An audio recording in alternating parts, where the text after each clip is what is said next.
9 o'clock here at News 88.7. Good morning. Warm today, 85 for the high, some sun, some clouds. Slight chance of rain tonight, 72 for the low, 40% chance of some much-needed rain for Friday and Saturday. So hopefully we can get some of that. We're at 74 right now. Support comes from Specs Wine, Spirits, and Finer Foods. Texas family owned and operated since 1962. Celebrating fall with a variety of wines, spirits, beers, seasonal sips, and more. Details at specsonline.com. The fun starts here. If you've given already, we appreciate that. If not, you can still do it at houstonpublicmedia.org/donate. It just takes a couple of minutes. While you're there, you can get news when you want it streaming and, of course, download our app as well. It's KUHF Houston News 88.7, a service of the University of Houston. It's 9:01. Thanks for being here.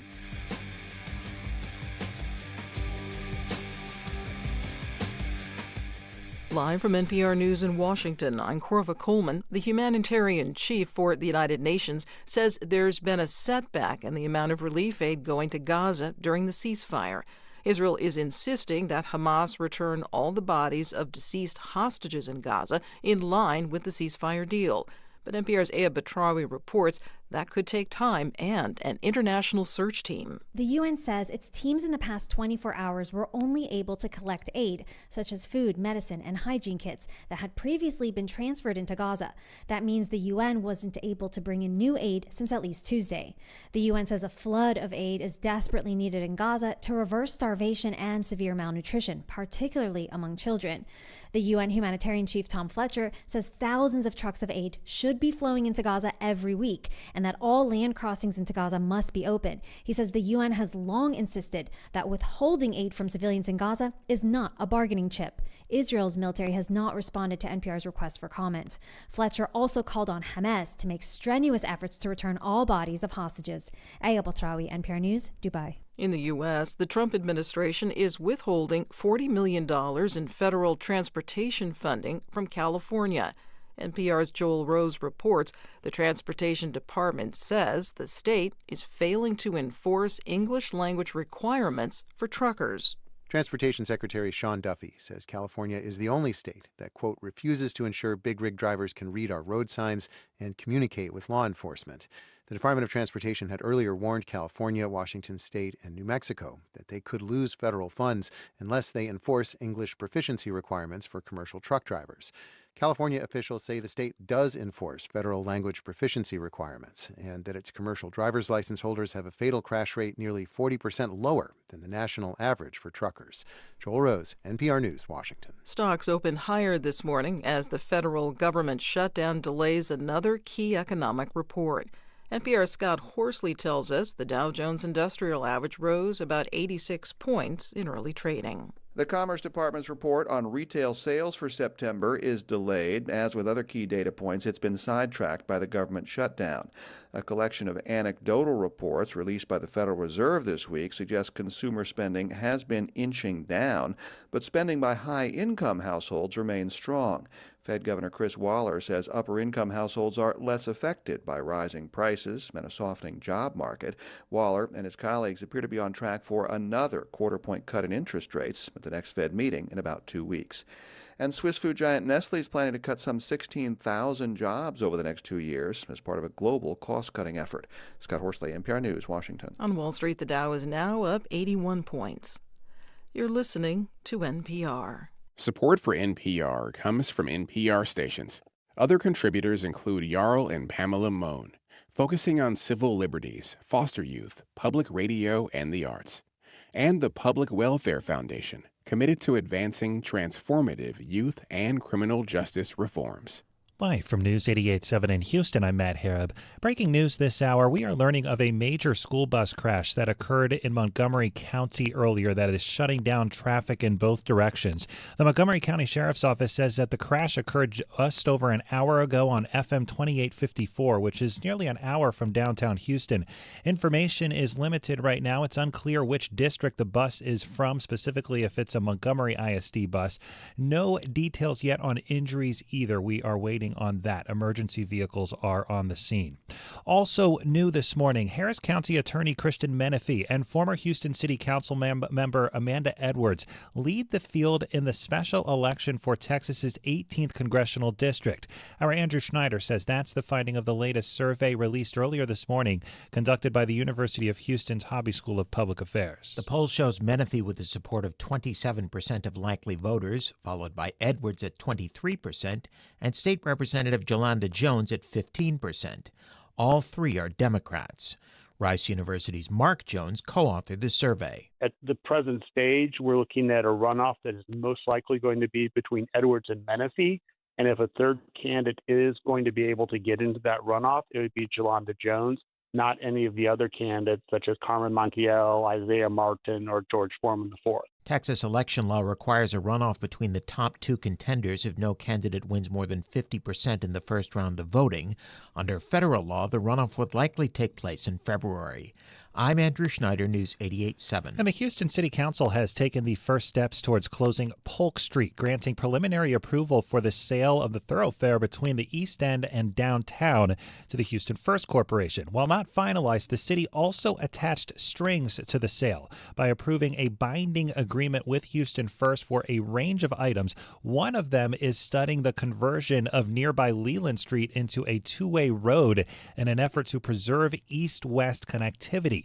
Houston First CEO Michael Heckman says the feasibility of that project is still being studied, and he wouldn't guarantee the outcome. I don't want to prejudge things that come back. It is our intention, I'll be very clear, it is our intention to turn Leland into a two-way, and that is what we are working every day with Public Works in the city for that outcome. The plan calls for Polk Street to close later this month. 74 degrees right now here on the UH campus. 85 for the high today. Could get some rain later tonight. 20% chance of that. I'm Matt Harrop, News 88.7. This is Houston Matters. I'm Craig Cohen. Good morning. Coming up this hour, what we know about the school vouchers rollout, what a visiting lecturer thinks about bias in AI, and we meet the cast members of Drunk Dracula. But first, a brief reminder why your financial support to Houston Public Media is critical. This station is here to help you make sense of the world around you. We provide the service for free to everyone across Greater Houston. We're also now 100% supported by this community. Federal funding is gone. Our entire budget is made up of contributions from individuals and businesses right here in Greater Houston. Join them and support independent journalism now with a $10 or $20 or $30 a month gift, more if you can afford it, at houstonpublicmedia.org or call 888-909-0887. And here with us all hour long to encourage your support is Houston Matters producer Joshua Zinn. Good morning, Josh. Good morning, Craig. Yeah, and today is Meals Day. When you make your gift to Houston Public Media, you can select meals as your thank you gift. You won't only be supporting trusted news you get from our station, you're also putting meals on the table for local homebound seniors. That's double the good you can do with one gift. So give now, select meals as your thank you gift at houstonpublicmedia.org/donate or call 888-909-0887. You know, we heard from a number of donors contributing to the station today, supporting us. Among those, we heard from Chuck, who says, I wish the federal funding was still coming, and I'm stepping up because it isn't. Chuck, thank you for your support. Yeah, federal funding to our station's gone, but Houston Public Media stands strong thanks to you.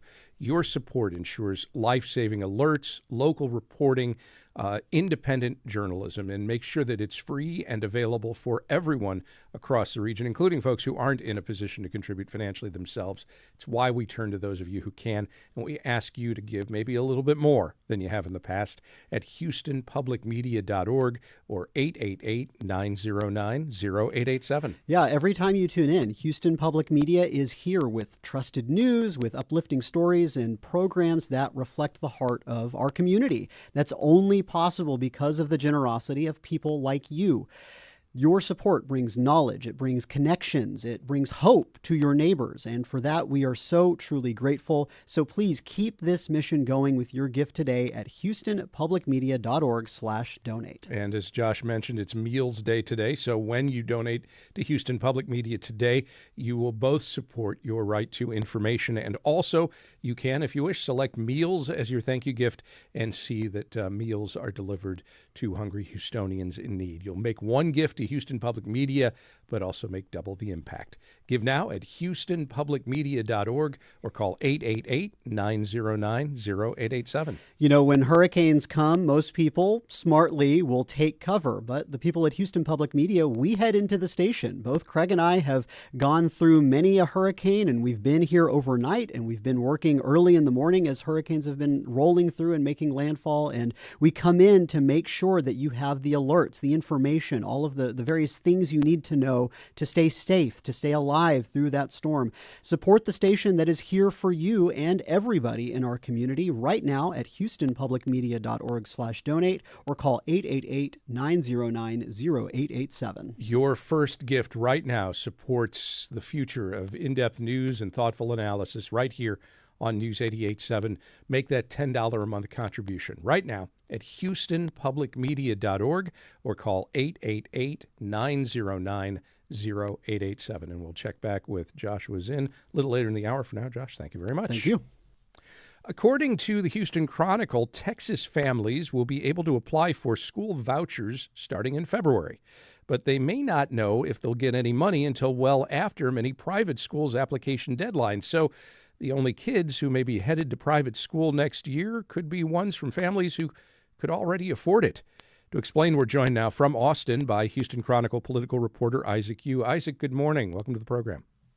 Good morning. Thanks for having me. You and Chronicle education reporter Elizabeth Sander collaborated on an article about this, and in it you note you obtained contract documents that lay out this timeline. What have you learned? That's right. So previously, there was a lot of murkiness on the timeline other than that parents would be able to access the money in these Texas Education Freedom accounts, as they're now called, for the 2026 to 2027 school year. Now we've obtained some contract documents that lay out a much more fleshed out timeline. We know that there's a proposed application window for families to sign up from February 4th to March 20th of next year. And the timeline also says that decisions are expected to be finalized at or before May 1st. All right. So maybe we should back up a little bit. Could you remind us how the school voucher process will work? Which schools will get money for which students? Right. So, this money can be used for a wide variety of educational expenses. That includes tutoring, that includes homeschool costs. Obviously, the big one is private schools. Private schools will need to be accredited by certain organizations to qualify. They also have to sign up as approved vendors under the program. That process will play out in December. So we might not know until that month or maybe early January exactly which private schools are going to be participating in this program. That said, many may be privately communicating to their own communities whether or not they are. And then that application period will open in February. So there is an open question of, parents signing up for both the voucher program and applying for private schools at the same time. Who have proponents of this voucher system argued are supposed to benefit from it?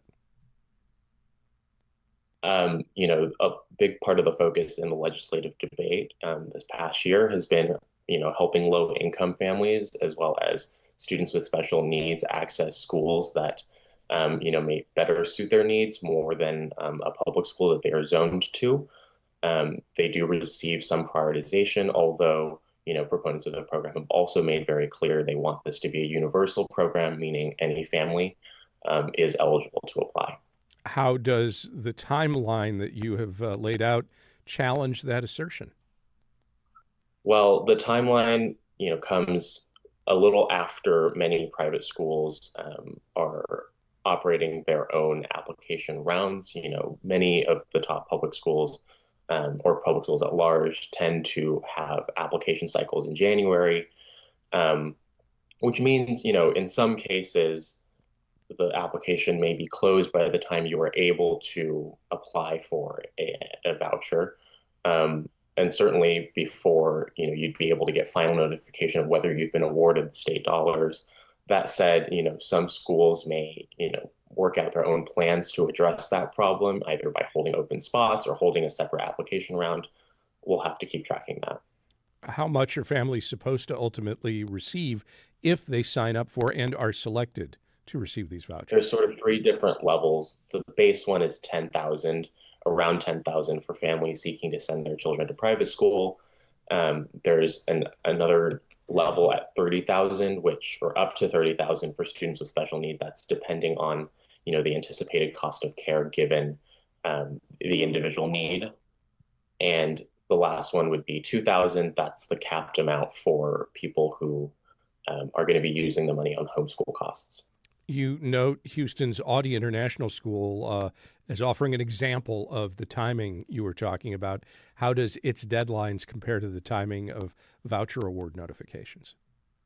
Right. So that's an example of a school when the application deadline falls before, the window for vouchers even opens. They haven't said whether they're accepting vouchers yet. That'll be another process to play out and to watch for in December and January. You also note how the Comptroller's Office plans to market the school vouchers program statewide. What more can you share about that? Yeah, there's, some marketing dollars built into the program's appropriations. We've seen in the contracts that is part of the contract for the platform company that will be running, the website and the portal for families to interact with. So that company is called Odyssey. They will both be running the platform as well as handling some of the marketing. We've also seen through the documents there are several subcontractors that we expect to be, starting creating ads and outreach to certain families, and that process we should see happen over the next 2 or 3 months. Is the timing on applications and approvals for vouchers, is this just a temporary problem for the first year rollout of this system, or could we expect a similar calendar year over year where families would have to apply, be accepted, and commit to private schools before ever knowing if they'll receive any voucher money? That's an open question. This program right now only has appropriations for the next 2 years. Lawmakers will have a chance in 2 years to come back at it and tweak it. They could, inject a lot more money into it. They could change some of the rules or clarify the timeline. But for now, this is the timeline that we have. Yeah. So absent that, if that is how the timeline should play out year over year, would that suggest that the only families that might ever benefit from vouchers are those who could already afford to send their kids to private schools anyway? I'm not sure if we could say that exactly, but this is the timeline that Odyssey has proposed. It's not laid out in statute. Certainly it could change in the future. Yeah. Isaac Yu covers politics from Austin for the Houston Chronicle. Isaac, thank you very much. Thank you. And still ahead this hour, a visiting lecturer explains what she sees as bias in technology like AI. And we meet the cast of Drunk Dracula. Stay with us as Houston Matters continues. Hello, I'm Bob Maniger from the Ed and Jean Matthews Foundation. PBS has been a part of our family for generations, and we are proud supporters of Houston Public Media. From PBS Kids programming that supports children and their parents, to PBS NewsHour that we rely on to learn about what's going on in our world. Your support keeps PBS available for our community across Greater Houston. Give now at houstonpublicmedia.org/donate. Make your gift today at houstonpublicmedia.org/donate or call 888-909-0887. Support for Houston Public Media comes from listeners like you and from Baylor College of Medicine. Through research and innovation, Baylor continues to redefine what's possible in healthcare and medical discovery. Support comes from the Houston Chamber Choir, presenting All God's Creatures, choral music inspired by friends and neighbors in the animal kingdom on Saturday, October 25th, 7:30 p.m. Tickets available at houstonchamberchoir.org/radio. This is Houston Matters. I'm Craig Cohen. Houston Public Media's fall fundraising campaign is in full swing, and your help is critical to keep serving you and everyone across Greater Houston with programs like Houston Matters. We are now entirely community supported. There's no federal funding coming. That means we depend on listeners like you to support us financially. You rely on Houston Public Media to bring you the news you need, and now we turn to you for the funds to make that happen. Make your gift of $10 or $20 or $30 a month, more if you can afford it right now, at houstonpublicmedia.org or call 888-909-0887. Joining us once again, Houston Matters producer Joshua Zinn. Hello again, Josh. Hello again, Craig. Yeah, today also is Meals Day. When you make your gift to Houston Public Media, you can select meals as your thank you gift. You'll not only be supporting trusted news and all the things that you get from our station, but you're also putting meals on the tables of local homebound seniors. That's double the good you can do with just one gift. So take advantage of that. Give now at houstonpublicmedia.org/donate or call 888-909-0887. And lots of folks to thank for their support of Houston Public Media already today. Among the donations we've received, new contributions from Cynthia and Susan and Catherine. Thanks also to April, Karen, Kathy, Dan, Anthony, and Jimmy. Thank you all for your contributions. Now let's hear from you with a $10 a month gift, or maybe $20 a month, maybe more if you can afford it, at houstonpublicmedia.org or 888-909-0887. You know, here on Houston Matters, here at Houston Public Media, we try to bring you stories that are informing, that are uplifting, or really that just reflect the lives of people who live in Greater Houston. When you give, you're not just supporting news and programming, you're investing in a more connected, a more informed community, and your gift is what makes that possible. Now is the time to make your gift at houstonpublicmedia.org/donate or 888-909-0887. Also, again, today is Meals Day. Don't forget you can select meals as your thank you gift, and you would not only make everything that you hear and see from Houston Public Media possible, your gift will also then help feed local homebound seniors in Greater Houston, thanks to our partnership with Interfaith Ministries Meals on Wheels program.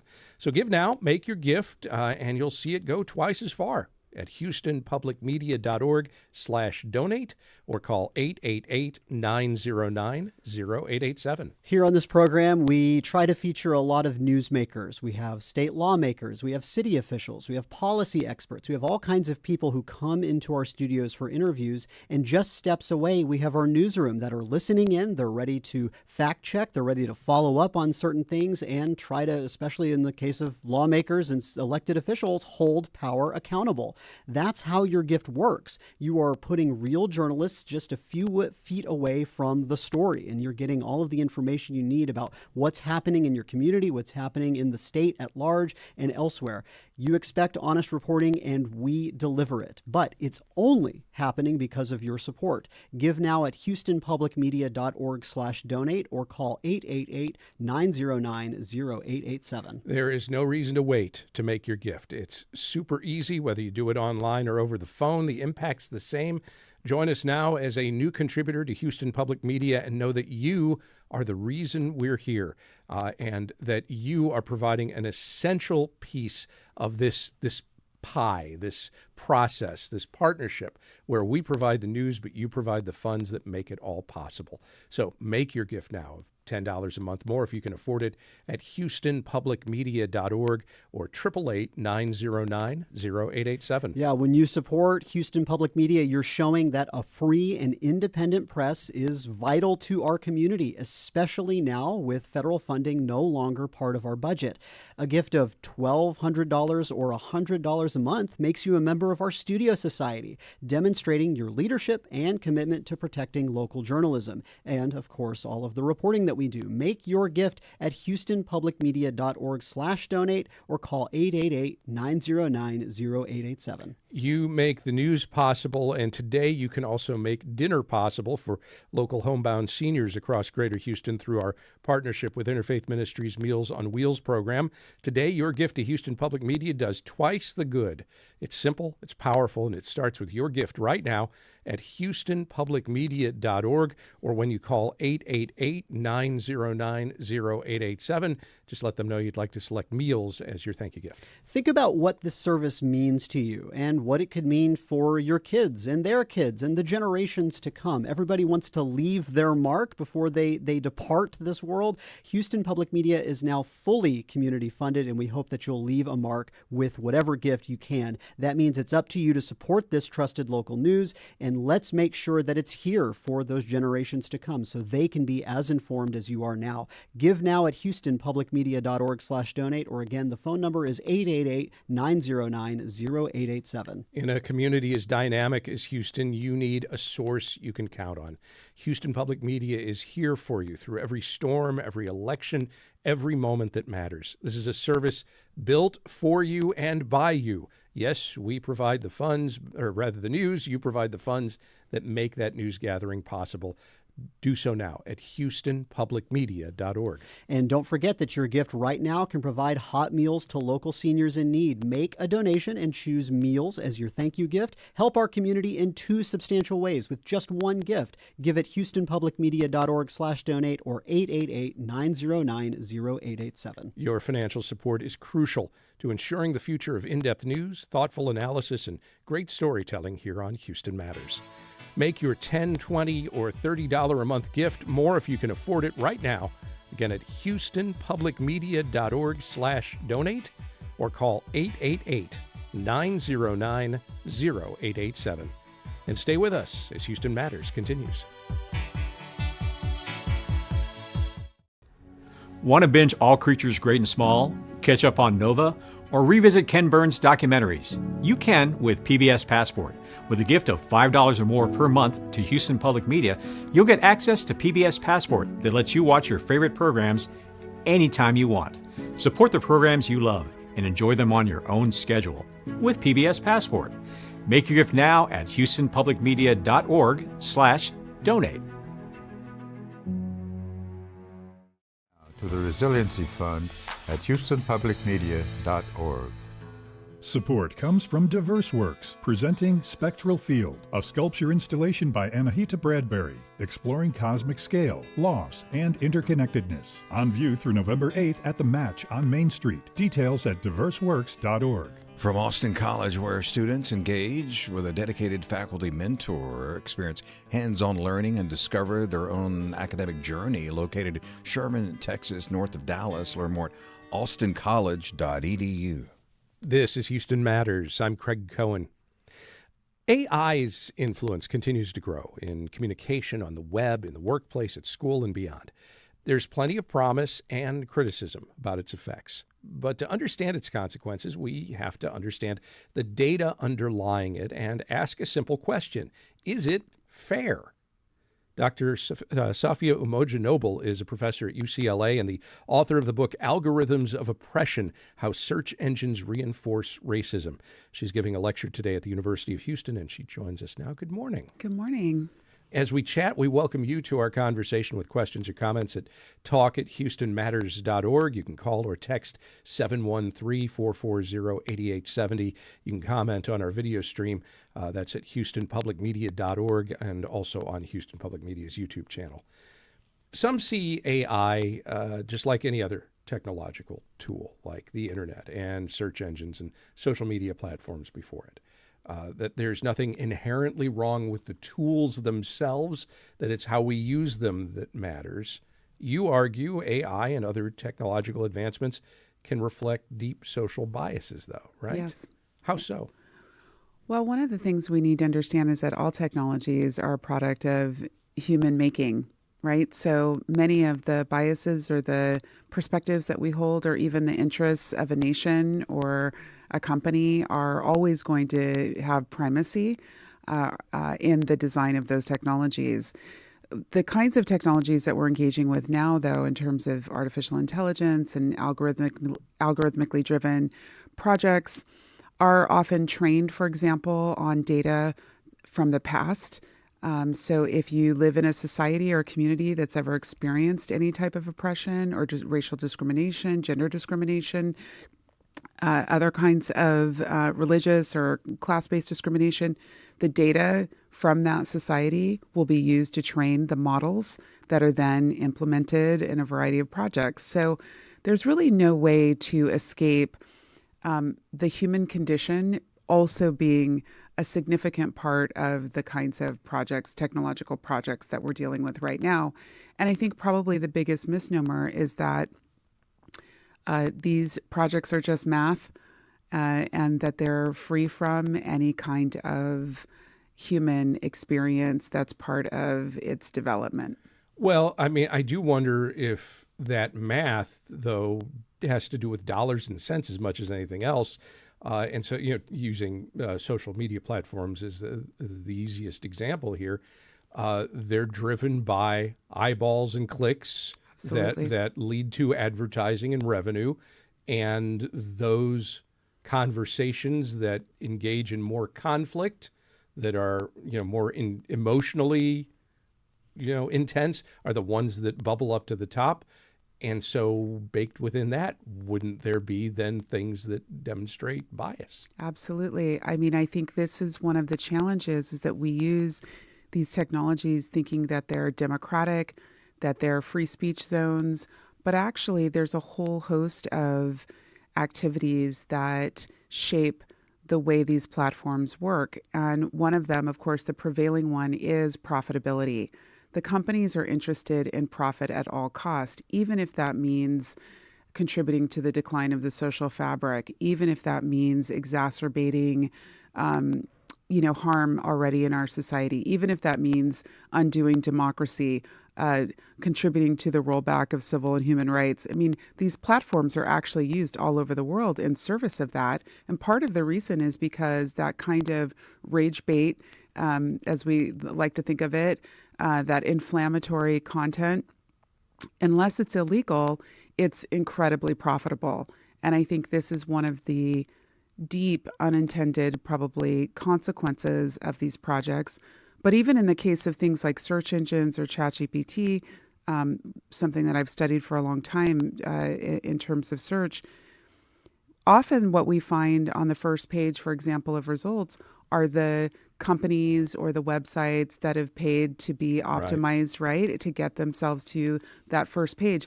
And that first page is so important because most people don't go past that.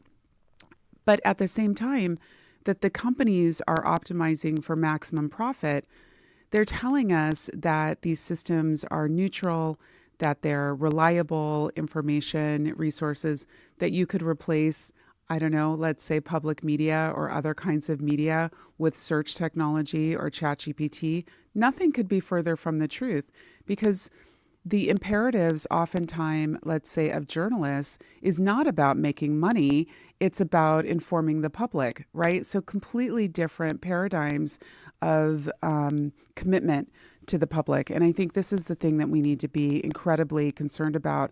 What does it mean to live in a society where ad tech and selling ads and selling our eyeballs and attention is more important than truth, facts, evidence, information? You're, of course, visiting us here in Houston today, and it is often a point of pride among Houstonians that we are one of the most diverse cities in the country. You hear that mentioned a lot. Does that in any way shield Houstonians from bias in technology systems like hiring algorithms and predictive policing, or could it, in fact, have more direct effects? Well, one of the things that's so challenging about, let's say, a hiring algorithm or an algorithm used in financial services, banking, insurance, any of the kinds of products that, or things that we need to live, even algorithms that are showing you housing, all of these are often, and especially in diverse communities. I'm from a city like Los Angeles, where we've had long histories of redlining and racial discrimination in housing and employment. And of course, all those histories and that data, oftentimes the data scientists or the technologists who are using that are completely unaware of these histories. So even in a diverse community, which is so incredible to live in and work and play in, we are often still living with these kind of old structural forms of discrimination, like racist real estate covenants where you can't sell homes or rent housing to African Americans or Latinos or Jewish people. So without an understanding of what data is being used to train those algorithms, I think that we are not immune from the kinds of harms that can come from these systems. In fact, we might live under more of an illusion that these systems are fair because we live in diverse communities and the opacity of these systems, right? It's really hard to see under the hood how these systems work. I gave one example but didn't really define it. Maybe I should ask you to do so, which is predictive policing. How do police departments use technology to try and get ahead on where crimes may be committed? Yeah, I'm really ashamed because predictive policing, PredPol, was invented by one of my colleagues at UCLA and really perfected in Los Angeles and rolled out around the country. And PredPol and predictive policing kinds of projects really, they use this idea that if there are certain zip codes or even down to the block or streets where there has been crime in the past, then that's a high indicator of the likelihood of crime happening in the future. And of course, this completely negates things that we know, like if you live in a low-income neighborhood or a low-income neighborhood of color in particular, you are more likely to have police deployed in your community, constantly over-policed. And therefore, you're more likely to have arrests, which of course we know that arrests don't necessarily equate crimes happening. So if you have communities that are over-policed, you're going to have more arrests. And then that arrest data is going to be used to justify more police going back into that neighborhood. So you're kind of in a closed circle here. Of course, it doesn't really account for other kinds of crime. So you could go to wealthier parts of, I'll say Los Angeles in this case, where there might be tons of white-collar crime or other kinds of crime, domestic violence in the home, other kinds of things that aren't the types of things that you see on the block. And those things would not be accounted for. In fact, wealthier people are much more likely to get themselves out of arrest situations, right?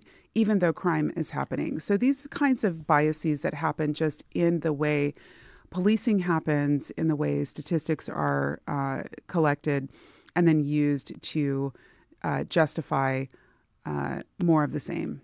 What, though, is the alternative? I mean, I would think we would want, as an example, Houston's police department, as well as city services, as well as varieties of other government organizations, government offices to use data-driven tools of one kind or another, as opposed to simply relying on one person's best guess, right?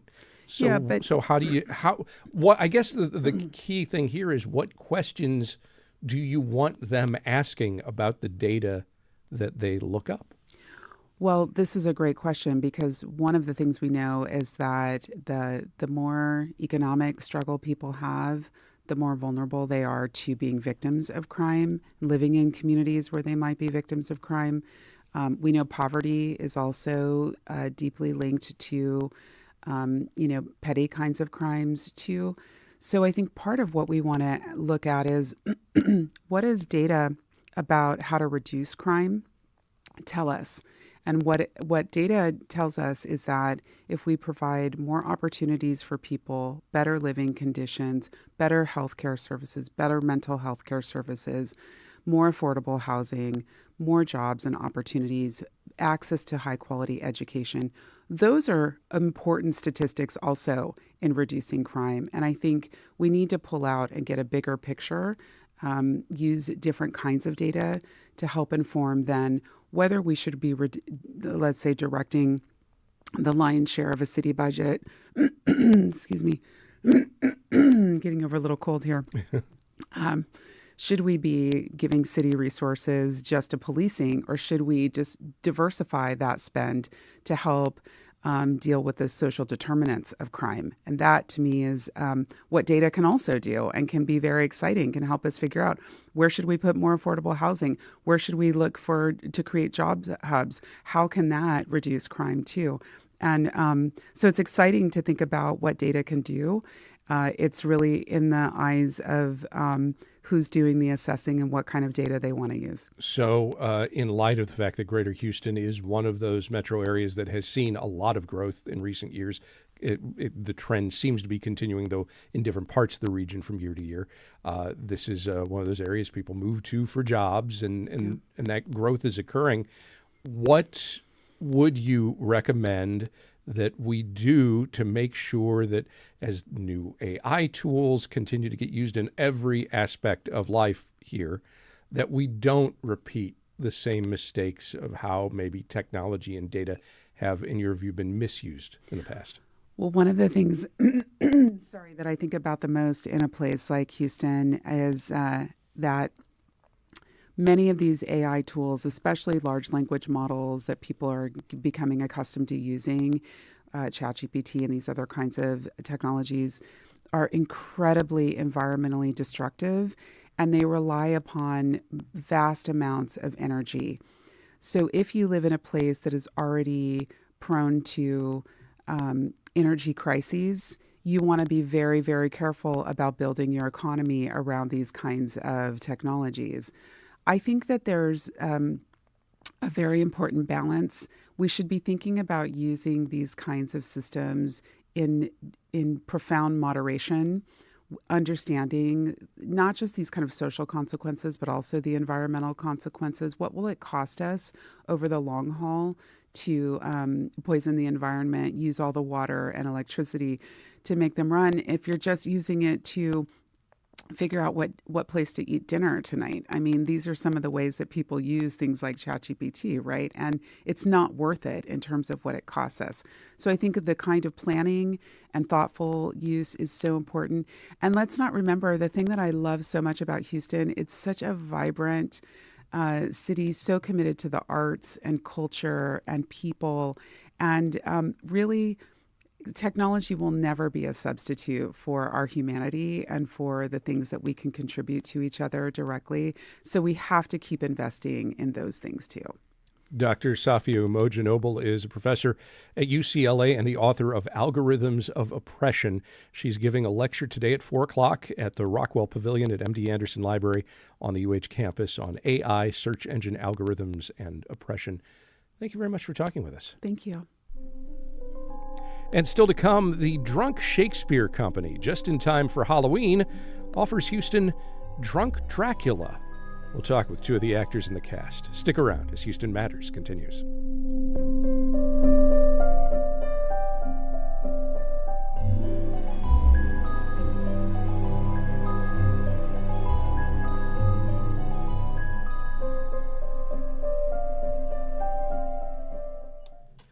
Conversations like that one are made possible for and because of you. This is a public service. It's mission-driven media. We are also a nonprofit, and we rely on voluntary contributions to bring this service to everyone across Greater Houston, including some who are unable to contribute financially. It's why we turn to those of you who can, and we ask you to consider giving maybe a little bit more than you have in the past. Maybe that's $10 a month. Maybe it's $1,000. Maybe it's more. Decide on that amount, then fill out the short form at houstonpublicmedia.org, or you can call us at 888-909-0887 with your gift today. Joining us once again to encourage your support, Houston Matters producer Joshua Zinn. Hello, Craig. Yeah, and when you give to Houston Public Media today, your generosity reaches even further. Select meals as your thank you gift, and Interfaith Ministries Meals on Wheels will turn your support into hot, nourishing meals for homebound seniors.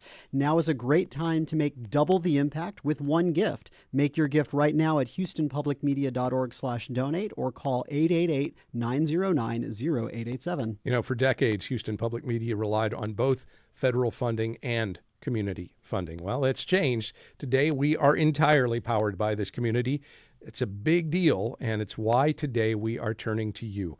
Your support ensures the in-depth news, the thoughtful analysis, the great conversations, all that you hear right here on News 88.7 each and every day. It also is what ensures life-saving alerts and local reporting during times of emergencies. Give at HoustonPublicMedia.org or call 888-909-0887. If you're listening to us right now, you know that Greater Houston is strong, it's resilient, and Houston Public Media tries to reflect that spirit. Whether it's breaking news, local stories, or trusted coverage during a crisis, this station stands with you. Your gift keeps that mission alive for you, for your neighbors, and for the next generation of Houstonians.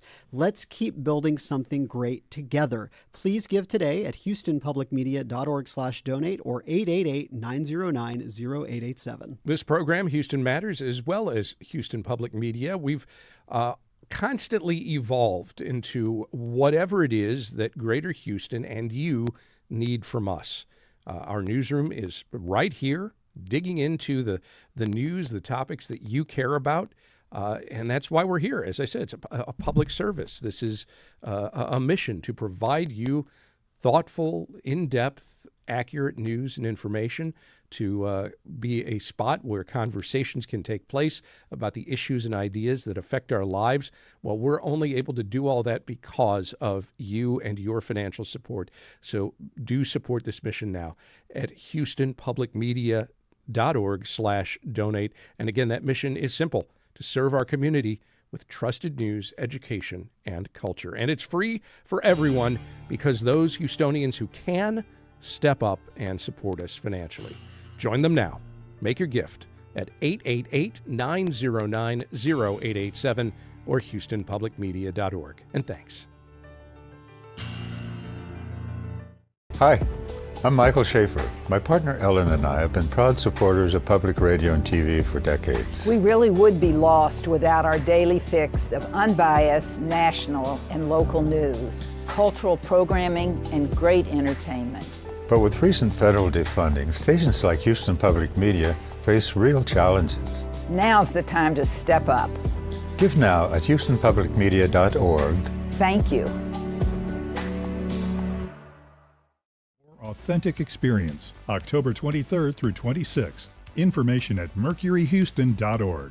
Support comes from Children's Museum of Houston, presenting Faithful Friends, an exhibit fostering connection, curiosity, understanding, and friendship. Families explore other cultures through the eyes of Houston kids. More at cmhouston.org. Support for Houston Public Media comes from Theater Under the Stars, with a production of the Broadway musical comedy, the 25th Annual Putnam County Spelling Bee. Performances begin Tuesday at the Hobby Center. Tickets available at tuts.org. Last year, after they'd appeared on Houston Matters, I decided to take in a production of the Drunk Shakespeare Company at Houston's Emerald Theater. It's a wild night. I should stress, decidedly adult only, and it features a unique concept.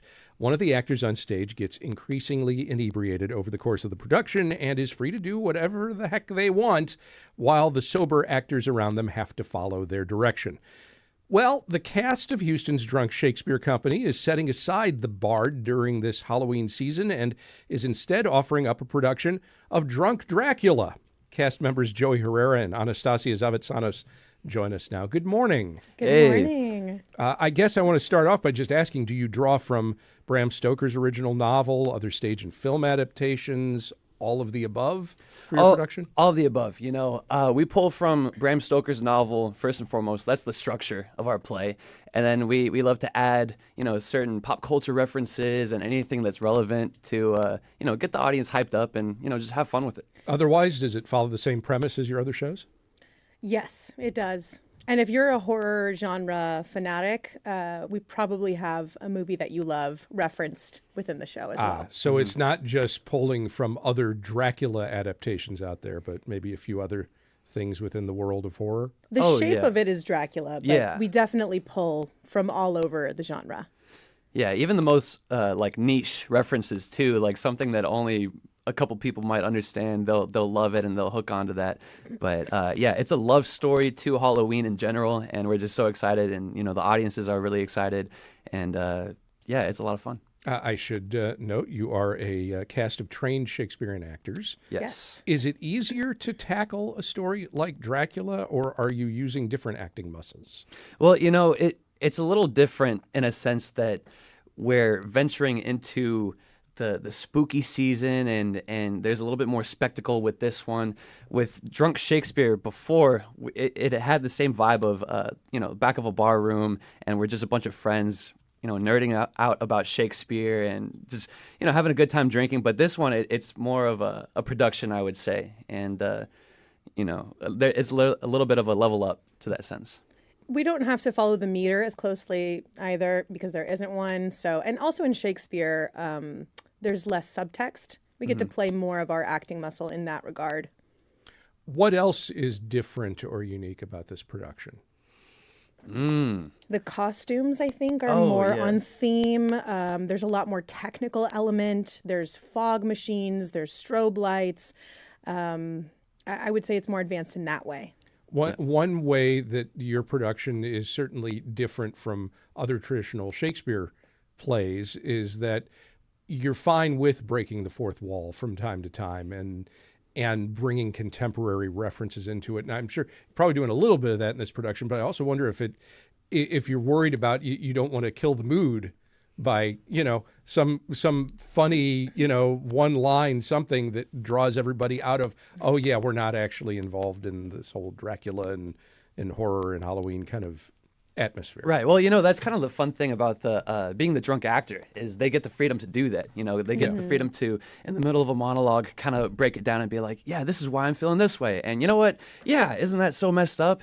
And that builds the relationship with the audience, and it brings them along for the ride, Do you know, since you bring it up, who the drunk actor will be going into each night's production? What I'll say is we are on a safe rotation system where we drink on average about once a week. Okay. We I have can't our, disclose too much. We have our ancient traditions that we Yes. carry on through the society. The society itself has been around for hundreds of years, and we follow these practices and put on a good time for y'all. Well, okay, so the safe drinking part, though, that's important. I mean, I've been thinking about this. You've been doing this for a while now. In fact, the production I was at, I think you had just celebrated an anniversary of a certain number of shows, or it was like your X number show, which How fun. I don't know, it was like 500th show or so. It was something like that. I think I'm a little over 700 shows in now with the society. So you saw a rare Pokemon card show. Yeah. Okay. And we're professional drinkers, so it's like, wave boarding or, any professional Olympic sport. That's what we're doing here. Okay. So. You also know to eat a hearty meal ahead of time. We get Ubered to and from the theater. There's a lot of safety protocols in place. Coconut water, that's a big one for sure. Shout out. Yeah. Coconut water. I weep for your livers, but okay. Yes, I take liver supplements as well. Good. Now that I've turned 30, I'm much more conscious about the safety of my organs. So back to Dracula. What's your favorite thing about doing this production?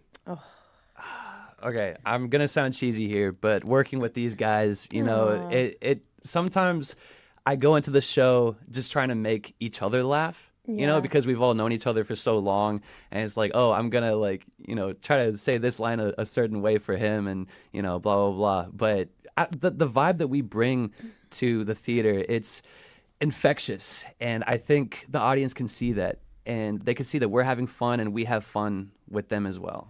Do you rotate around which parts you play, or is everybody playing the same basic parts each night?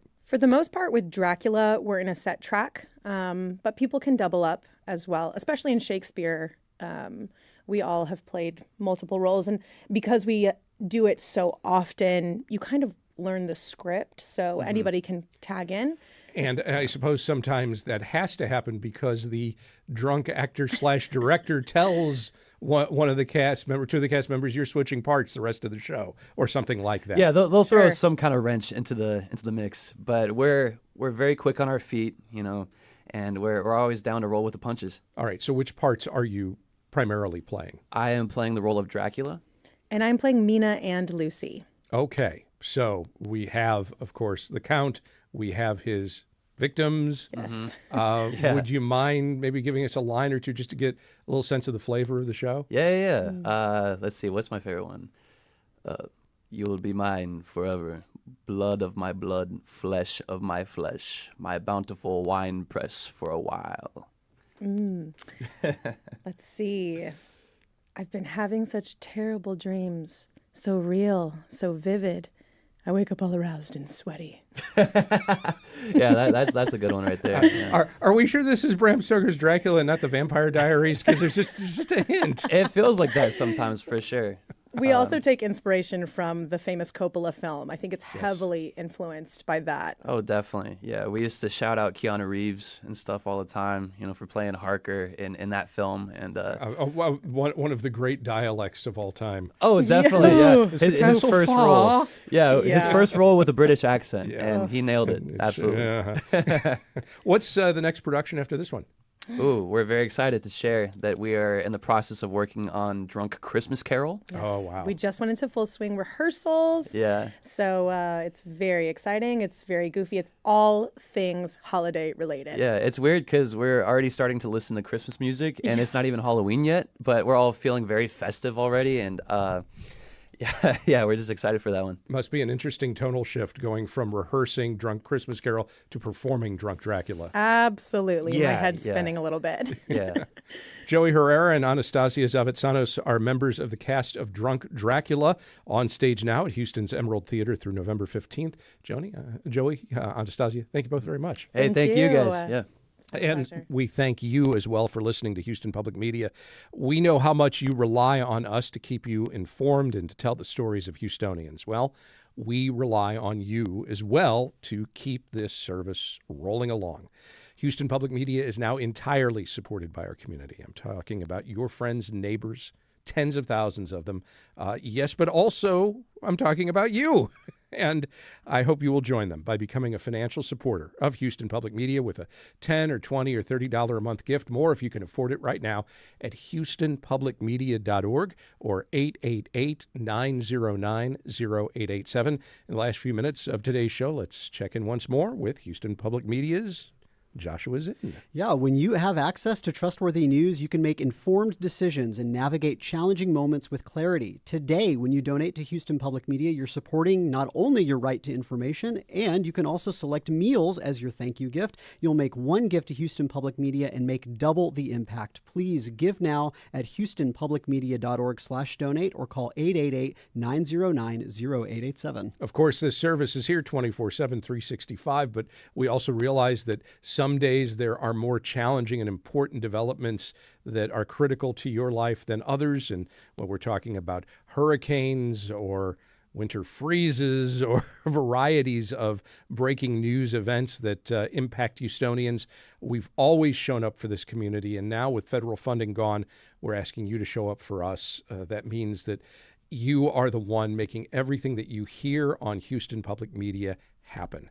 So make that gift now. Again, at houstonpublicmedia.org/donate or call 888-909-0887. Our mission is to bring you the news and information that builds a stronger, more informed community. It's a promise to serve everyone on the air, online, or wherever you happen to be. When you give, you power that mission, and your support truly matters. Please give today at houstonpublicmedia.org/donate or call 888-909-0887. Today is also Meals Day. This is a day when we partner with Interfaith Ministries Meals on Wheels program to encourage your financial support to Houston Public Media. You can choose meals as your thank you.